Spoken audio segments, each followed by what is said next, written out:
¿Alguna vez has sentido que tu vida es tan estable, tan llena de comodidades, que te has olvidado de lo que realmente importa? La historia de la iglesia en la Odisea es un reflejo impactante de esta realidad. Una iglesia ubicada en una ciudad rica y próspera, pero que recibió la advertencia más dura de Jesús en todo el libro del Apocalipsis.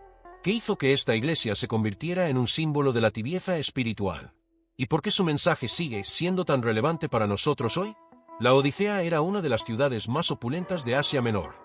Se ubicaba estratégicamente en la intersección de importantes rutas comerciales, lo que le permitía enriquecerse con el flujo constante de mercaderías. Sus habitantes estaban orgullosos de tres industrias principales: la banca, la producción de textiles de alta calidad y la medicina.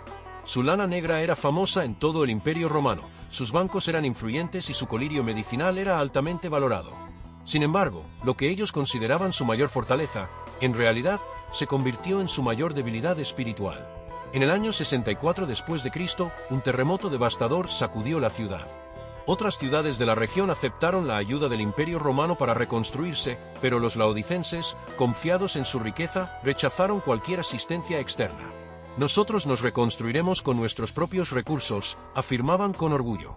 Esta actitud de autosuficiencia material se reflejaba también en su vida espiritual. Creían tenerlo todo, pero Jesús les reveló su verdadera condición: eran pobres, ciegos y desnudos. Jesús se dirigió a esta iglesia con palabras duras pero llenas de amor. Yo conozco tus obras, que no eres ni frío ni caliente, ojalá fueras frío o caliente. Pero por cuanto eres tibio, y no frío ni caliente, te vomitaré de mi boca. Apocalipsis 3, 15-16. Esta metáfora tenía un significado poderoso para los laodicenses. Su ciudad no contaba con una fuente de agua propia, por lo que dependía de un acueducto que transportaba agua desde las termas de Hierápolis. Cuando esta agua llegaba a la Odisea, ya no estaba caliente y medicinal, pero tampoco era fría y refrescante como la de Colosas. Era simplemente tibia, insípida, inútil. Así era la iglesia en la Odisea, no era apasionadamente devota ni completamente rebelde. Simplemente existía en un estado de apatía espiritual, sin impacto, sin fuego, sin compromiso real con Dios. Pero la advertencia de Jesús no terminaba ahí. Él desnudó la falsa percepción de autosuficiencia de los laodicenses. Tú dices: soy rico, me he enriquecido, y de nada tengo necesidad, pero no sabes que eres un desventurado, miserable, pobre, ciego y desnudo. Apocalipsis 3:17. Para una ciudad que se enorgullecía de su riqueza, su lana de lujo y su medicina ocular, esta declaración debió haber sido devastadora. Jesús estaba diciéndoles que, aunque materialmente lo tenían todo, espiritualmente no tenían nada. Eran como mendigos ciegos y desnudos, viviendo en la ilusión de su propia grandeza. Pero en medio de esta fuerte reprensión, Jesús ofreció un consejo lleno de esperanza.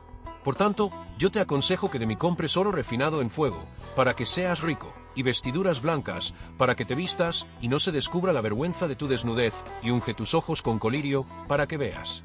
Apocalipsis 3:18.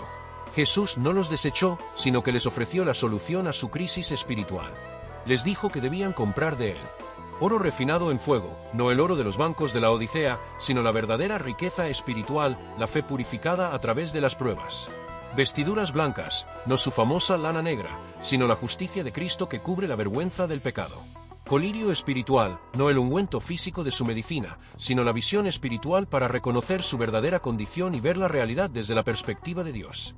Lo más impactante de este mensaje es que Jesús no impone su presencia por la fuerza. A pesar de que la iglesia lo había dejado fuera de sus corazones, él no se había alejado por completo. En cambio, estaba a la puerta, esperando pacientemente. He aquí, yo estoy a la puerta y llamo. Si alguno oye mi voz y abre la puerta, entraré a él, y cenaré con él, y él conmigo. Apocalipsis 3:20. Esta imagen de Jesús llamando a la puerta no solo es un llamado a la iglesia de la Odisea, sino a cada uno de nosotros. Él no irrumpe en nuestras vidas sin nuestro permiso. Él espera que voluntariamente le abramos la puerta y le invitemos a entrar. Este mensaje es especialmente relevante hoy. Vivimos en una época de comodidades, donde es fácil caer en una fe tibia, una fe de apariencias, donde seguimos las rutinas religiosas pero sin un verdadero compromiso con Dios. ¿Cuántos cristianos hoy piensan que están bien solo porque asisten a la iglesia, tienen una vida estable y no enfrentan dificultades? La Odisea nos enseña que el mayor peligro no siempre es la persecución, sino la comodidad que adormece nuestra pasión espiritual. La carta a la Odisea termina con una promesa impresionante. Al que venciere, le daré que se siente conmigo en mi trono, así como yo he vencido, y me he sentado con mi Padre en su trono. Apocalipsis 3 y 21. Jesús no solo nos llama al arrepentimiento, sino que nos ofrece una recompensa inimaginable, reinar con Él en su trono. Pero esta promesa no es para los indiferentes, sino para los que vencen, los que renuncian a su autosuficiencia y dependen completamente de Dios. La historia de la Odisea no es solo un relato del pasado. Es un espejo en el que la iglesia moderna debe mirarse. La advertencia de Jesús a esta congregación no era una condenación definitiva, sino una invitación a la restauración. La tibieza espiritual no tiene por qué ser el estado final de una persona o de una iglesia. Cristo sigue llamando a la puerta, esperando que su pueblo despierte y recupere su pasión por Él. Pero, ¿cómo puede alguien salir de la tibieza espiritual? La respuesta está en la exhortación de Jesús: sé, pues, celoso y arrepiéntete, Apocalipsis 3 y 19. La solución a la indiferencia espiritual no es intentar hacer más obras religiosas sin sentido. No es asistir a más reuniones o realizar más rituales sin un verdadero cambio de corazón. Es un llamado a un arrepentimiento sincero, a reconocer la necesidad de Dios y a buscar una relación auténtica con Él. Cuando Jesús dice sé celoso, está llamando a los laodicenses a recuperar la pasión que una vez tuvieron. La palabra celo en la Biblia implica fervor, compromiso, una entrega total. Es lo opuesto a la apatía. Significa buscar a Dios con todo el corazón, con intensidad, con deseo genuino. No se trata de una fe superficial, sino de una fe que transforma, que quema dentro de nosotros y nos impulsa a vivir para Cristo. El problema de la iglesia de la Odisea no era su falta de actividades religiosas, sino su falta de una verdadera conexión con Dios. Estaban cómodos, satisfechos, creyendo que lo tenían todo. Pero su mayor tragedia fue que no se dieron cuenta de que Jesús estaba fuera. No estaba en medio de ellos, no era el centro de sus vidas. Habían dejado que su autosuficiencia material reemplazara su necesidad espiritual.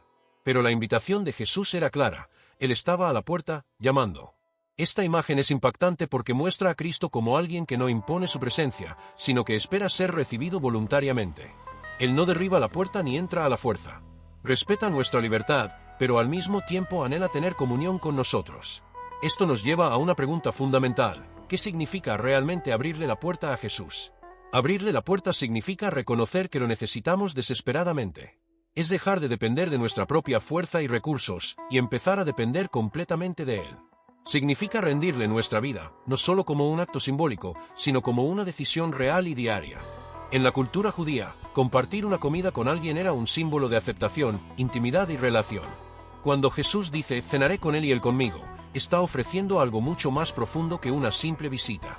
Está ofreciendo una relación cercana y personal. No es una invitación a una religión fría, sino a una amistad genuina con el Dios del universo.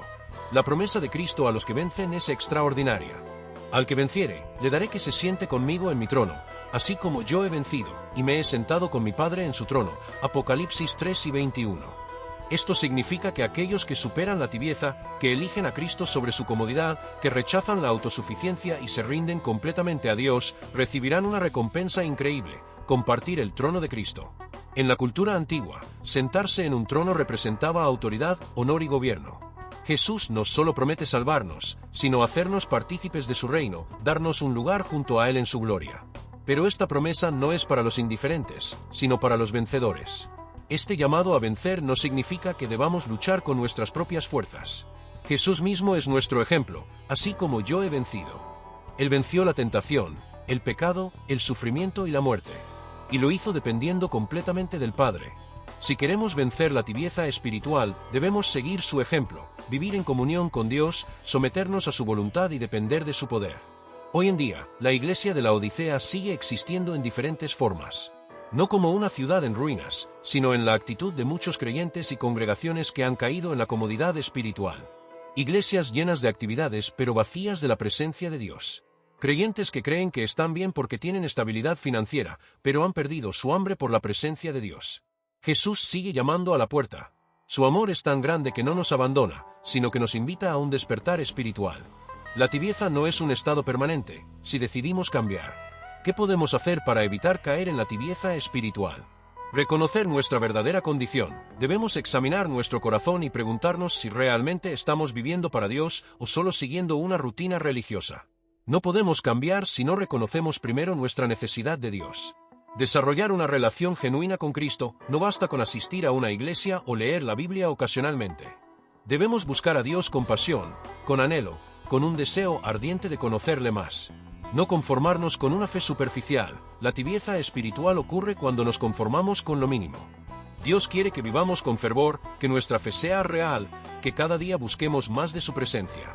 Obedecer la voz de Dios. Jesús está llamando, pero depende de nosotros abrir la puerta. Debemos responder a su voz con obediencia y entrega total. Depender de Dios y no de nuestras propias fuerzas. La autosuficiencia fue el problema de la Odisea. No podemos vivir la vida cristiana confiando solo en nuestros recursos. Necesitamos desesperadamente la gracia y el poder de Dios en todo lo que hacemos.